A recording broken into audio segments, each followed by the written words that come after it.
আসসালামু আলাইকুম, শুভেচ্ছা সহ আমন্ত্রণ জানাচ্ছি দেশের এবং দেশের বাইরের সকল দর্শক শ্রোতাকে চ্যানেল আই সংবাদ আয়োজন নিয়ে বার্তাকক্ষে রয়েছি আহমেদ মেহেদী হাসান। সংবাদের শুরুতেই চলুন জেনে নেওয়া যাক ফ্রেশ আটা ময়দা সুজি সংবাদ শিরোনাম। শহীদ ওসমান হাদির মরদেহ রাখা হয়েছে রাজধানীর একটি হাসপাতালের হিমাগারে। আগামীকাল রাষ্ট্রীয় শোক ও বাদ জোহর, সংসদ ভবনের প্লাজায় জানাজা।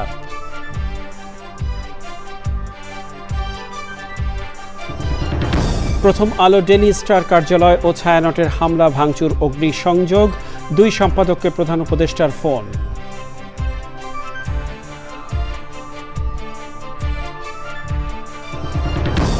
বেগম খালেদা জিয়ার শারীরিক অবস্থা আগের চেয়ে বেশি স্থিতিশীল, চিকিৎসা গ্রহণ করতে পারছেন জানালেন চিকিৎসক।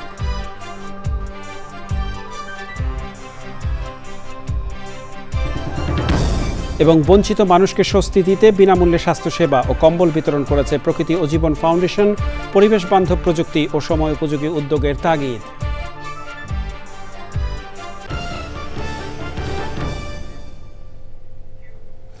এছাড়াও নিটল টাটা বিশেষ সংবাদে যা থাকছে।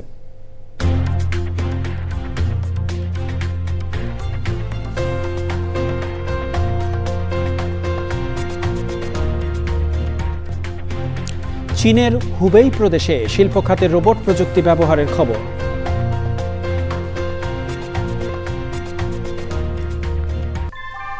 ভূমিকম্প সহনীয় মোস্ট ডিউরেবল দেশের প্রথম থার্মেক্স রড সালাম স্টিল। সালাম স্টিল বোঝে ডিউরেবিলিটি। সালাম স্টিল, মোস্ট ডিউরেবল স্টিল।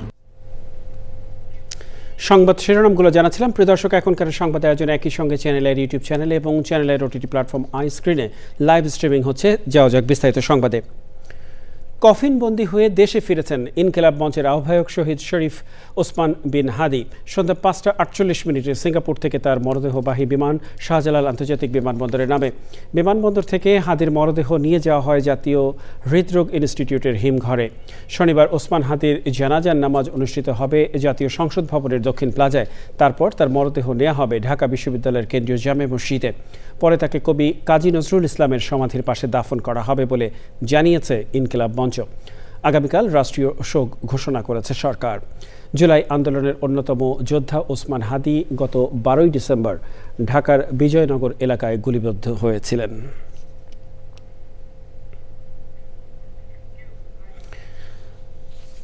এদিকে শরীফ ওসমান হাদির মৃত্যুর খবরে রাতেই রাজধানীর শাহবাগে জড়ো হন শহীদ ও বিভিন্ন রাজনৈতিক দলের নেতাকর্মীরা। হাদিকে গুলি করে হত্যার ঘটনায় ক্ষোভ প্রকাশ করে খুনিদের বিরুদ্ধে দ্রুত ব্যবস্থা নেওয়ার দাবিতে তারা এখনও শাহবাগে অবস্থান করছেন। সেখানে রয়েছেন সহকর্মী এনামুল কবির রূপম, যাচ্ছি তার কাছে। রূপম, আপনি রয়েছেন শাহবাগ এলাকায়। এই মুহূর্তে শাহবাগ এলাকায় সর্বশেষ কি অবস্থা দেখছেন, আপনার মাধ্যমে দর্শকদের জানাতে চাই। মেহেদী, সন্ধ্যার সময় থেকে নয়, দুপুরে জুমার নামাজের সময় থেকেই মূলত শাহবাগে ইনকিলাব মঞ্চ সহ বিভিন্ন সংগঠনের নেতাকর্মীরা শাহবাগ চৌরাস্তা অবরোধ করে বিক্ষোভ দেখাচ্ছে। তাদের বক্তব্য হচ্ছে ভারতীয় আধিপত্যবাদের বিরুদ্ধে কথা বলার কারণেই, ভারতীয় আধিপত্যবাদের বিরুদ্ধে অবস্থান নেয়ার কারণেই শরীফ বিন ওসমান হাদিকে হত্যা করা হয়েছে বলে তারা মনে করে, এবং হত্যাকারী হিসেবে তারা মনে করে যারা ভারতীয় আধিপত্যবাদ বাংলাদেশে প্রতিষ্ঠিত হোক সেটা চায়, কিংবা যারা ভারতীয় আধিপত্যবাদের পক্ষে তারাই শরীফ ওসমান বিন হাদির হত্যাকারী বলে তারা মনে করছেন। এই হত্যাকারীদের গ্রেফতারের দাবিতে সোচ্চার রয়েছেন। সমাবেশ থেকে বক্তব্য দেয়া হচ্ছে, সড়ক চলাচল বন্ধ রয়েছে। হত্যাকারীদের বিচারের ব্যাপারে তারা বলেছে যে সরকার যদি ওসমান বিন হাদির হত্যাকারীদের বিচার করতে চায় তাহলে তারা যেন অবিলম্বে তাকে গ্রেপ্তার করে, না হলে ধরে নেওয়া হবে যে সরকার ওসমান বিন হাদির হত্যাকারীদের বিচার করতে চায় না। সেক্ষেত্রে তারা আরো কঠোর কর্মসূচি দেবে। এই আন্দোলন কর্মসূচি শাহবাগে চালিয়ে যাওয়ার ঘোষণা রয়েছে ইনকিলাব মঞ্চ সহ অন্যান্য সংগঠনের নেতা কর্মীদের। তারা জুমার নামাজের পর থেকে জোহরের নামাজ এবং আসরের নামাজও এখানে আদায় করেছে এবং ওসমান বিন হাদির মাগফিরাত কামনা করে মোনাজাত করেছে। মেহেদী। রূপম, আপনাকে অসংখ্য ধন্যবাদ। আপনি এ সংবাদ সংগ্রহ করুন, আমরা নিশ্চয়ই আপনার মাধ্যমে আরও তথ্য জানতে পারবো আমাদের পরবর্তী সংবাদগুলোতে। চলে যাচ্ছি পরবর্তী সংবাদে। বৃহস্পতিবার রাতে হামলার পর বন্ধ হয়ে যায় জাতীয় দৈনিক প্রথম আলো এবং ডেইলি স্টারের সব ধরনের কার্যক্রম। ধ্বংসস্তূপের মাঝে স্মৃতি খুঁজে বেড়াচ্ছেন প্রতিষ্ঠান সংশ্লিষ্টরা। একই চিত্র ছায়ানট সংস্কৃতি ভবনে। মিথিলা নাজদিনের রিপোর্ট।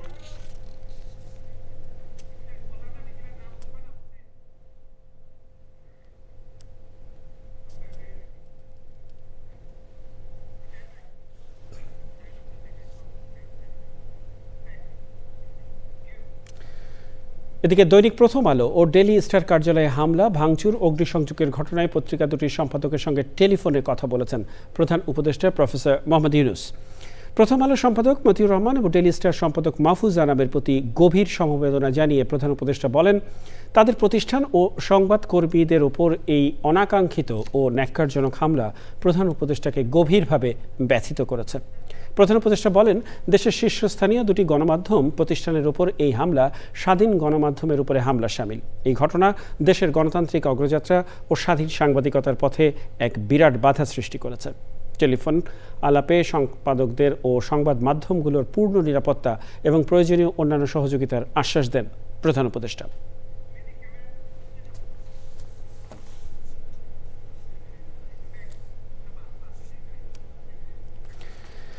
যারা গণতন্ত্র চায় না, নির্বাচন বানচাল করতেই তারা প্রথম আলো, ডেইলি স্টার ও ছায়ানটে হামলা করেছে বলে মন্তব্য করেছেন সংস্কৃতি বিষয়ক উপদেষ্টা মুস্তাফা সরোয়ার ফারুকী। ক্ষতিগ্রস্ত ছায়ানট ভবন পরিদর্শন করে উপদেষ্টা বলেন, যারা হামলা করেছে তাদের অবশ্যই আইনের আওতায় আনা হবে। সাদি মাহমুদের রিপোর্ট। ইনকিলাব মঞ্চের আহ্বায়ক শরীফ ওসমান হাদির মৃত্যুকে কেন্দ্র করে বৃহস্পতিবার রাতে প্রথম আলো, ডেইলি স্টার কার্যালয় ও ছায়ানট ভবনে হামলা এবং অগ্নিসংযোগের ঘটনা ঘটে। ক্ষতিগ্রস্ত ছায়ানট ভবন পরিদর্শনে যান সংস্কৃতি উপদেষ্টা মুস্তাফা সরোয়ার ফারুকী। ঘুরে দেখেন সেখানকার ক্ষয়ক্ষতির মাত্রা। যারা গণতন্ত্র চায় না, তারাই বিভিন্ন স্থানে হামলা করে দেশকে অস্থিতিশীল করার চেষ্টা করছে বলে মন্তব্য করেন তিনি। এটা অ্যাবসলিউটলি নির্বাচন বানচাল করার লক্ষ্য। আপনি দেখেন, এটার সঙ্গে প্রতিবাদের কি সম্পর্ক? আপনি কার প্রতিবাদ করছেন, কার বিরুদ্ধে প্রতিবাদ করছেন? আমরা আজকে দেখেন, যেই মুহূর্তে জাতি হাদিকে নিয়ে শোকাতুর থাকার কথা, যেই মুহূর্তে জাতির কথা বলার কথা হাদিকে নিয়ে, আজকে আমাদেরকে কথা বলার প্রসঙ্গটা ঘুরিয়ে দিয়েছে কারা? কারা প্রথম আলো, ডেইলি স্টার এবং ছায়ানট এই কাজটা করেছে? যারা করেছে তারা ডেফিনেটলি বাংলাদেশের ডেমোক্রেটিক ট্রানজিশন চায় না। সংস্কৃতি উপদেষ্টা বলেন, দলমত নির্বিশেষে একটি অসাম্প্রদায়িক বাংলাদেশ গড়তে সরকার কাজ করে যাচ্ছে। এমন সময় এই ধরনের হামলা মেনে নেওয়া যায় না। যারা এই হামলাটা করেছে তাদেরকে বিভিন্ন রকমের সিসি ক্যামেরা থেকে আইডেন্টিফাই করার কাজ চলছে এবং তারা প্রত্যেকে আইনের আওতায় আসবে। যে আমরা যদি সত্যিকার অর্থে একটা ফাংশনাল রিপাবলিক চাই, তাহলে এখানে সকল মতের, সকল রুচির, সকল চিন্তার মানুষদের সহাবস্থান করতে দিতে হবে এবং এইটা সরকার তার মতো কাজ করবে। পাশাপাশি আমাদের সব মানুষের মধ্যে এই অ্যাওয়ারনেসটা প্রয়োজন যে আমার সঙ্গে আপনার অনেক কিছুতে মিলবে না, কিন্তু আমি আর আপনি পাশাপাশি বসে এক টেবিলের জন্য খেতে পারি। কর্তৃপক্ষ চাইলে সরকার ছায়ানট ভবন সংস্কার করে দেবে বলেও জানান সংস্কৃতি উপদেষ্টা। সাদি মাহমুদ, চ্যানেল আই, ঢাকা।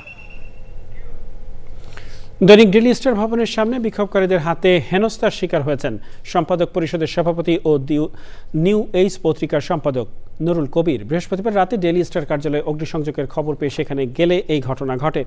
পরে ওই ঘটনার ছবি সামাজিক যোগাযোগ মাধ্যমে ছড়িয়ে পড়ে। ভিডিওতে দেখা যায় উত্তেজিত বিক্ষোভকারীরা নুরুল কবিরের দিকে তেড়ে যান এবং ধাক্কাধাক্কি করেন।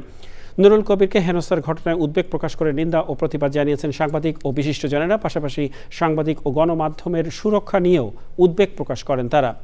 এই ঘটনার প্রতিবাদ জানিয়েছে বিশ্ববিদ্যালয় শিক্ষকদের সংগঠন university teachers association of Bangladesh. Sharif Osman bin হাদির মৃত্যুর খবর ছড়িয়ে পড়ার পর বৃহস্পতিবার রাতে বিক্ষোভকারীদের একটি অংশ কারওয়ান বাজারে প্রথম আলো এবং ডেইলি স্টার কার্যালয়ে হামলা, ভাঙচুর ও অগ্নিসংযোগ করে। বিএনপির স্থায়ী কমিটির সদস্য সালাউদ্দিন আহমেদ বলেছেন, ওসমান হাদির মৃত্যুর ঘটনায় প্রতিক্রিয়ায় যে সহিংসতা হয়েছে তা নির্বাচনকে পিছিয়ে দেয়া ও গণতান্ত্রিক যাত্রাকে বাধাগ্রস্ত করার অপকৌশল বলে মনে করে বিএনপি। তাৎক্ষণিক প্রতিক্রিয়ায় সরকারের সমালোচনা করে তিনি বলেন, উদ্ভূত পরিস্থিতি মোকাবেলায় সরকারের গোয়েন্দা ব্যর্থতা ও যথাযথ আইনি পদক্ষেপ না নেওয়া দায়ী। তিনি বলেন, এগুলো করে গণতান্ত্রিক যাত্রা বাধাগ্রস্ত করা যাবে না। এটা আন্দাজ করা উচিত ছিল, ইন্টেলিজেন্স রিপোর্ট থাকা উচিত ছিল এবং প্রিকশনারি মেজার্স হিসাবে আগের থেকে এটার ব্যবস্থা নেওয়া উচিত ছিল। বিশেষ করে কয়েকটা টার্গেট প্লেস তারা ঠিক করেছে আগের থেকে, এগুলো আমরা দেখেছি এবং এগুলোর মধ্য দিয়ে সারা দেশে একটা অরাজক পরিস্থিতি সৃষ্টি করে নির্বাচনকে বাধাগ্রস্ত করা যায় কিনা সেইটার একটা পরিকল্পনা বা অপকৌশলের কোনো বিষয় আছে কিনা সেটা খতিয়ে দেখা দরকার। তবে এই ধরনের কোনো কার্যকলাপের মধ্য দিয়ে বাংলাদেশের গণতান্ত্রিক যাত্রাকে বাধাগ্রস্ত করা যাবে না। শরীফ ওসমান হাদির মৃত্যুর খবরে তার গ্রামের বাড়ি ঝালকাঠির নলছিটি পৌর শহরে খাসমহল এলাকায় নেমে এসেছে শোকের ছায়া। হত্যাকারীদের দ্রুত গ্রেফতারের দাবিতে ঝালকাঠি শহরের কলেজ মোড় এলাকায় ঢাকা ঝালকাঠি মহাসড়ক অবরোধ করে ব্লকেট কর্মসূচি পালন করেন জুলাই যোদ্ধা, এনসিপি ও গণ অধিকার পরিষদের নেতাকর্মীরা। হাদির মৃত্যুর খবর ছড়িয়ে পড়লে তার গ্রামের বাড়িতে ছুটে যান আত্মীয় স্বজন, প্রতিবেশী ও শুভানুধ্যায়ীরা। তবে নিরাপত্তাজনিত কারণে বৃহস্পতিবার রাতে হাদির পরিবারের সদস্যরা কারোর সঙ্গে সাক্ষাৎ বা কথা বলেননি। পুলিশ জানিয়েছে, পরিস্থিতি বিবেচনায় পরিবারের সঙ্গে যোগাযোগ সীমিত রাখা হয়েছে। খুব ভালো লাগছে যখন জানলাম যে এই ছেলেটা আমাদের নলছিটির ছেলে। তখন আমার কি খুবই ভালো লাগলো যে আসলেই আমাদের নলছিটির গর্ব। কিন্তু এত তাড়াতাড়ি আসলে এরকম একটা ঘটনা ঘটবে এটা আবার চিন্তা করে আর কি আমরা সবাই মর্মাহত। আজকে এই হাদি ভাই আমাকে লঞ্চিটির সন্তান, আমাকে খাসমহলের সন্তান, খুব ভালো ছিল, তার বাবা ভালো ছিল। আজ দলের সত্য কথা বলতে যাইয়া সে দুনিয়া দিয়ে বিদায়। তাহলে এই যে বিদায় হয়েছে, এর যে করছে তার আমরা কঠোর বিচার। ওসমান হাদি আমাদের মধ্যে থেকে চলে গেছে, কিন্তু ওসমানের যে স্পিরিট, যে প্রত্যাশা বাংলাদেশ নিয়ে, বাংলাদেশের মানুষের মুক্তি, বাংলাদেশের আধিপত্য সাম্রাজ্যবাদের কবল থেকে মুক্তি, এই মুক্তির পথ যেন চলমান থাকে। যে 24 জুলাইয়ের একজন জুলাই যোদ্ধাকে নিরাপত্তা দিতে পারে না, আমাদের নিরাপত্তা কোথায় পাই? এর মধ্যেও তো থাকতে পারে আমাদের গুলি দিয়ে চলে যাবে। বিএনপি চেয়ারপারসন ও সাবেক প্রধানমন্ত্রী বেগম খালেদা জিয়ার শারীরিক অবস্থা আগের চেয়ে বেশ স্থিতিশীল বলে জানিয়েছেন তার ব্যক্তিগত চিকিৎসক ডাক্তার AZM জাহিদ হোসেন। তিনি জানিয়েছেন, বেগম জিয়া মেডিকেল বোর্ডের চিকিৎসা আগের চেয়ে বেশি গ্রহণ করেছেন। দলের পক্ষ থেকে খালেদা জিয়ার জন্য দেশবাসীর কাছে দোয়া চেয়েছেন চিকিৎসক। শেখের আদানের রিপোর্ট। দেশি বিদেশি বিশেষজ্ঞ চিকিৎসকদের সমন্বয়ে গঠিত মেডিকেল বোর্ডের তত্ত্বাবধানে রাজধানীর এভারকেয়ার হাসপাতালে গত 30শে নভেম্বর থেকে চিকিৎসা চলছে বিএনপি চেয়ারপারসন ও সাবেক প্রধানমন্ত্রী বেগম খালেদা জিয়ার। বেগম জিয়ার সবশেষ শারীরিক অবস্থা নিয়ে শুক্রবার বিকেলে ব্রিফিং করেন তার ব্যক্তিগত চিকিৎসক জানান, আগের চেয়ে এদিন মেডিকেল বোর্ডের চিকিৎসা বেশি গ্রহণ করেছেন তিনি। আপনাদের দোয়ায় আল্লাহ রাব্বুল আলামিনের রহমতে ওনার শারীরিক অবস্থা যে কোনো গত 1 মাসের মধ্যে এখন বেশ স্থিতিশীল আছে এবং উনি আজকেও ওনার একটা ছোট প্রসিডিউর করা হয়েছে ওটিতে নিয়ে, এবং সেটিও উনি অত্যন্ত সফলভাবে উনি সেটি গ্রহণ করতে পেরেছেন, অর্থাৎ প্রসিডিউরটা সুন্দরভাবে করা হয়েছে। ডাক্তার জাহিদ হোসেন জানান, বেগম খালেদা জিয়া সিসিইউতে চিকিৎসাধীন আছেন, তবে আইসিইউ এর সব ধরনের সুবিধা পাচ্ছেন। শাকের আদনান, চ্যানেল আই, ঢাকা। অকাল নদী ভাঙন, ফি বছরের বন্যা ও প্রতিকূল জীবন জীবিকার বিচ্ছিন্ন জনপদ টাঙ্গাইলের নাগরপুরের চর পাইকশা। জেঁকে বসা শীত এবং রোগ শোকে বিপর্যস্ত সুবিধা বঞ্চিত মানুষকে স্বস্তি দিতে বিনামূল্যে স্বাস্থ্যসেবা ও কম্বল বিতরণ করেছে প্রকৃতি ও জীবন ফাউন্ডেশন। মৌলিক চাহিদা বঞ্চিত জনপদের টেকসই উন্নয়ন নিশ্চিতে পরিবেশ বান্ধব প্রযুক্তি ও সময়োপযোগী উদ্যোগের তাগিদ দিয়েছেন প্রকৃতি বন্ধু বীর মুক্তিযোদ্ধা মুকিত মজুমদার বাবু। বিল্লাল হাওলাদার ও আব্দুল করিমের ভিডিও চিত্রে। মোশাহিদ রনির রিপোর্ট।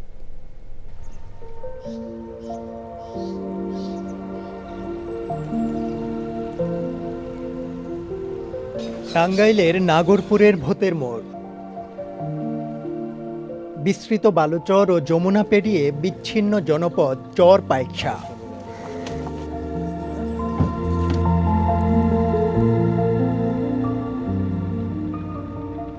আদিগন্ত চোখ চোরানো মনোরম ক্যানভাসের বিপরীতে এখানকার বাস্তবতা দারিদ্রতা, মৌলিক চাহিদার অপর্যাপ্ততা, নদী ভাঙন, বন্যাসহ প্রাকৃতিক দুর্যোগের কষাঘাতে জর্জরিত।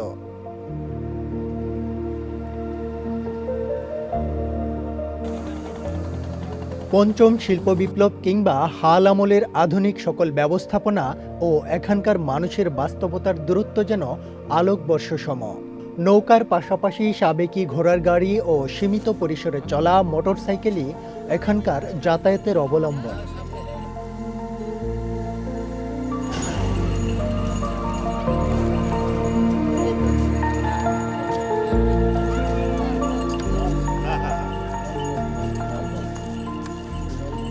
চর পাইকশার সুবিধাবঞ্চিত মানুষকে স্বস্তি ও উষ্ণতার বার্তা দিতে প্রকৃতি ও জীবন ফাউন্ডেশনের অভিযাত্রা।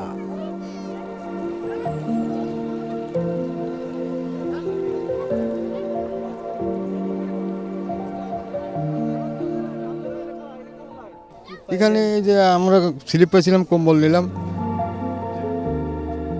তাই এরা দোয়াতে আমাকে দিতেছে, 11 জনে আল্লাহ জানি হাত পূরণ করে দেয়। জেঁকে বসা শীত ও ঠান্ডাজনিত রোগে বিনামূল্য চিকিৎসা সেবা, ওষুধ ও কম্বল পেয়ে আপ্লুত চরবাসী। শরীর ব্যথা, শরীর খুব দূরে হাঁটতে পারি না, পাখা পরি, ঠান্ডা আছে, একটু হালকা জ্বরও আছে। এই জন্টে জন্টে ব্যথা, কোমর ব্যথা, সব ব্যথা, ওই বললাম, ওষুধ দিল। চোখে ঝাপসা ঝাপসা দেখি, চোখ চুলকায়। এখানে তো ওষুধ দিতেছে, ডাক্তার আছে, কম্বল দিতেছে। অকাল নদী ভাঙন ও মৌসুমি বন্যায় ক্ষতিগ্রস্ত চর পাইকশার জীবন জীবিকার সুরক্ষায় সরকারি বেসরকারি উদ্যোগের পাশাপাশি জনসম্পৃক্ততার বাধ্যবাধকতা তুলে ধরেন প্রকৃতি বন্ধু বীর মুক্তিযোদ্ধা মুকিত মজুমদার বাবু। আমরা প্রতি বছর প্রকৃতিজন ফাউন্ডেশনের স্বাস্থ্যসেবা কেন্দ্রের মাধ্যমে চরাঞ্চলের যে দুস্থ মানুষ যারা বসবাস করেন তাদের জন্য শীতবস্ত্র, চিকিৎসা সেবা এবং বিনামূল্যে ওষুধ দেওয়ার ব্যবস্থা করি। এই মানুষগুলো এত দুরবস্থায় থাকেন যে পরিবেশ প্রকৃতির ব্যাপারটা হয়তো সেভাবে মাথায় রাখতে পারেন না, এবং এখানে কিছু ন্যাচারালি অনেক কিছু হয়, যেমন কাশবন, নলবন হয়। যখন এটা সেসব অবস্থায় থাকে তখন আগুন দিয়ে কিন্তু এগুলোকে জ্বালিয়ে দেন। এভাবে যদি ওনারা জ্বালিয়ে দেন বা কেটে ফেলেন তাহলে যে পাখিগুলো আছে তারা কিন্তু তাদের খাদ্যের অভাব হবে এবং তাদের বাসস্থানের অভাব হবে। আমরা এই মেসেজটাও তাদের দেই যে পরিবেশ প্রকৃতির ব্যাপারটাও যেন তারা মাথায় রাখে। চর পাইকশার অর্থনীতি কৃষি ও মৎস্য খাতে সমৃদ্ধ হলেও প্রাকৃতিক দুর্যোগ বারবার বাধাগ্রস্ত করছে প্রবৃদ্ধি। যেহেতু দুর্গম এলাকা, ইলেকট্রিসিটি নাই, খুবই লিমিটেড ফ্যাসিলিটির মধ্যে ওনারা বসবাস করেন। আমরা কেউ ভালো থাকছি আর কে একেবারেই মানবেতর জীবনযাপন করছে, এই জায়গাটার কিন্তু একটা সমন্বয় হওয়া দরকার। সরকার যদি এগিয়ে না আসে, আসলে প্রাইভেট সেক্টর থেকে কিন্তু সব করা সম্ভব নয়। সরকারের নানা কর্মকাণ্ড মাধ্যমে এবং যারা প্রাইভেট সেক্টরে আছে তারা সবাই যদি এক হয় তাহলেই আমার মনে হয় এই ধরনের চরাঞ্চলে যারা মানবেতর জীবনযাপন করছেন কিংবা একেবারে মিনিমাম ফ্যাসিলিটির মধ্যে বসবাস করছেন তাদের কষ্টটা লাঘব হবে এবং তারা একটা সুস্থ ভালো জীবন পাবে। এই জনপদের টেকসই অগ্রযাত্রা নিশ্চিততায় স্থায়ী নদী রক্ষা বাঁধ এবং উন্নত যোগাযোগ ব্যবস্থা নিশ্চিতের তাগিদ বিশেষজ্ঞদের।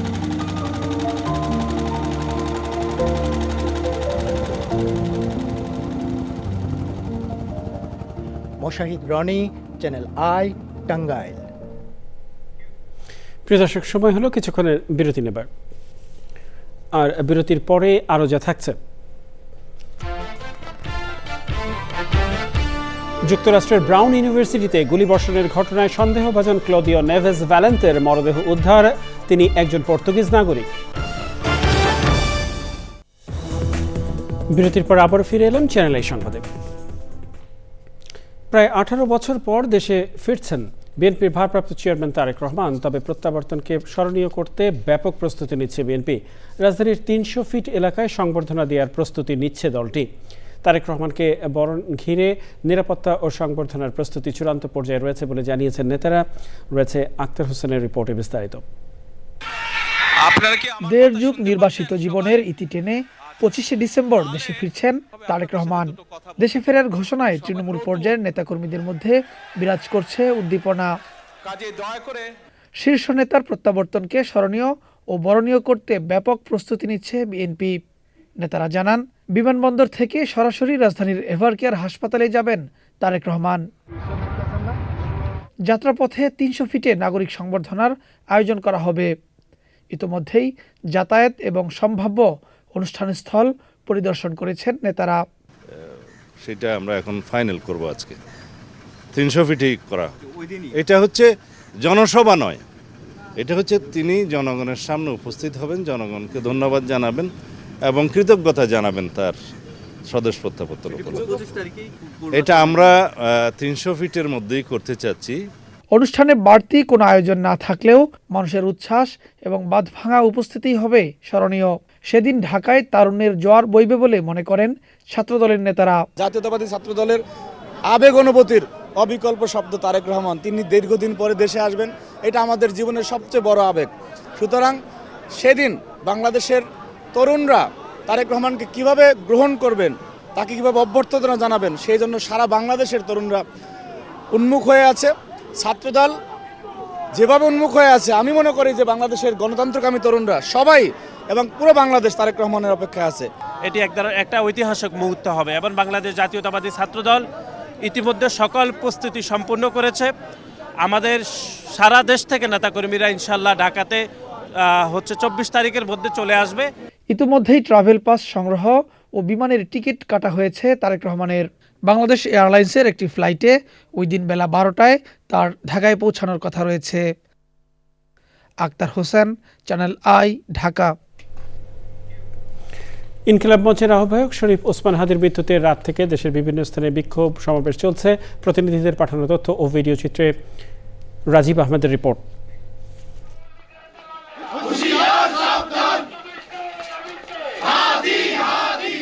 ইনকিলাব মঞ্চের আহ্বায়ক শরীফ ওসমান হাদির মৃত্যুর খবর পাওয়ার পর বিক্ষুব্ধ হয়ে ওঠে ছাত্র জনতা। কিন্তু এখনো পর্যন্ত বাংলাদেশের প্রশাসনে রংপুর কাউনিয়া উপজেলার বেইলি ব্রিজ এলাকায় রাতেই বিক্ষোভ করে জাতীয় নাগরিক পার্টি এনসিপি। বিক্ষোভ করেছে বেগম রোকেয়া বিশ্ববিদ্যালয় ও কারমাইকেল কলেজের শিক্ষার্থীরাও।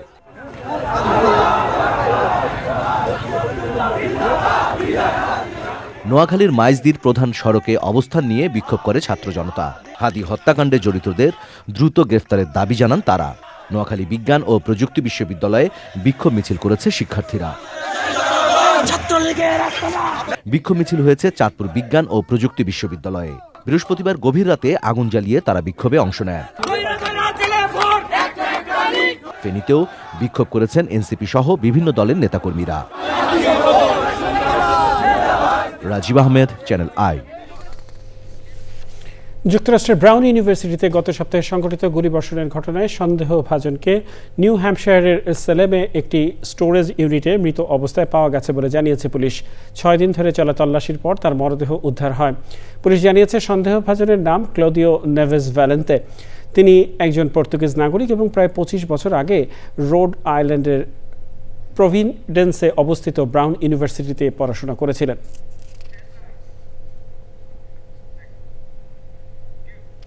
নিটল টাটা বিশেষ সংবাদ।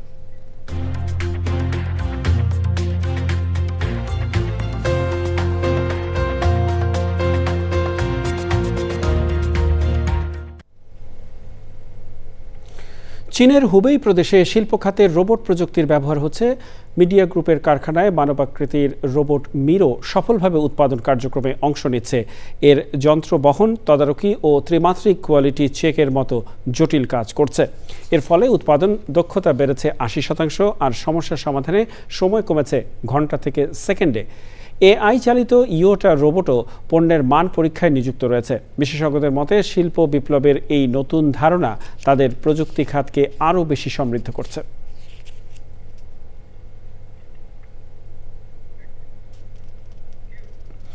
পূবালী ব্যাংক বাণিজ্য সংবাদ।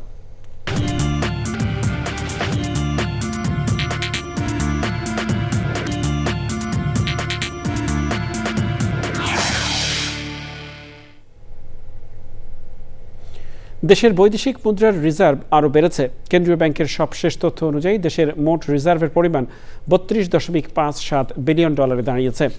আর আন্তর্জাতিক মুদ্রা তহবিল IMF এর হিসাব পদ্ধতি BPM-6 অনুযায়ী রিজার্ভ ২৭.৭০ বিলিয়ন ডলার। এর আগে ১১ ডিসেম্বর মোট রিজার্ভ ছিল ৩২.১২ বিলিয়ন ডলার। আর IMF এর নির্ধারিত BPM-6 পদ্ধতিতে যা ছিল ২৭.৪৫ বিলিয়ন ডলার। সময় হলো আবারও কিছুক্ষণের বিরতি নেবার, আর বিরতির পর আরও জানিয়ে ফিরছি। বাংলাদেশের বিপক্ষে ৮ উইকেটে জিতে অনূর্ধ্ব-১৯ এশিয়া কাপের ফাইনালে পাকিস্তান। টুর্নামেন্টের সব খেলা সরাসরি সম্প্রচার করছে আই স্ক্রিন।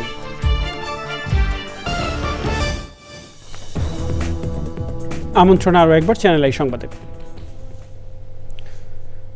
উত্তরার ৪ নম্বর সেক্টর আবাসিক এলাকায় রেস্টুরেন্ট, ফাস্টফুড, আবাসিক হোটেল, ভ্রাম্যমাণ দোকান, অবৈধ বাণিজ্যিক স্থাপনা করার প্রতিবাদে মানববন্ধন করেছেন এলাকাবাসী। উত্তরার ৪ নম্বর সেক্টর কল্যাণ সমিতির উদ্যোগে ব্যানার, ফেস্টুন হাতে রাস্তায় মানববন্ধনে অংশ নেন বিভিন্ন শ্রেণী পেশার মানুষ। এলাকাবাসীর অভিযোগ, আবাসিক এলাকায় অনুমোদনহীন বাণিজ্যিক কার্যক্রমের কারণে পরিবেশ দূষণ, যানজট ও নিরাপত্তাহীনতা বাড়ছে। আবাসিক এলাকায় বাণিজ্যিক ট্রেড লাইসেন্স না দেওয়ার জন্য ডিএনসিসি ও রাজুকের প্রতি আহ্বান জানানো হয়। জানাবো খেলার খবর।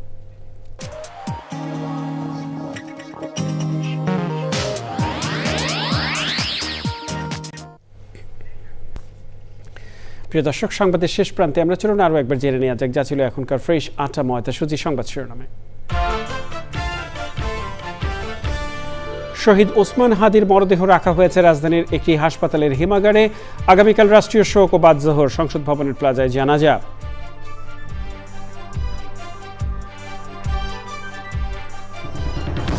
প্রথম আলো ডেইলি স্টার কার্যালয় ও ছায়ানটের হামলা, ভাঙচুর, অগ্নিসংযোগ। 2 সম্পাদককে প্রধান উপদেষ্টার ফোন।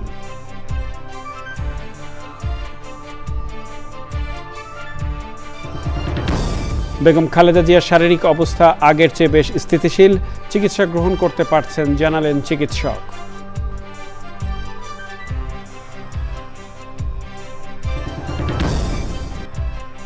এবং বঞ্চিত মানুষকে স্বস্তি দিতে বিনামূল্যে স্বাস্থ্যসেবা ও কম্বল বিতরণ করেছে প্রকৃতি ও জীবন ফাউন্ডেশন। পরিবেশ বান্ধব প্রযুক্তি ও সময়োপযোগী উদ্যোগের তাগিদ।